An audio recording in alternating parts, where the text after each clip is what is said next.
When looking at the movement of the shoulder girdle, it's important to differentiate between the shoulder girdle itself and the shoulder joint. So the shoulder joint, also known as the glenohumeral joint, is a ball and socket joint, and we have 9 movements available, whereas the movement of the shoulder girdle isn't necessarily linked to the movement of that joint. And your shoulder girdle is your sternum, your clavicle, and your scapula, and would be a sliding or a gliding joint. So the 4 movements that are available in the shoulder girdle would be elevation. So elevation is raising your shoulder blades and your scapulas up. Depression would be lowering them down.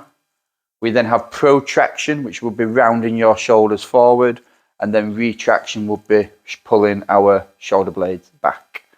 In regards to posture and technique, we generally want to maintain this neutral position. However, there can be examples where we do sometimes want to promote retraction if we want to focus on those mid-traps and rhomboid muscles, or there's also examples where we would promote a protraction in certain exercises as well.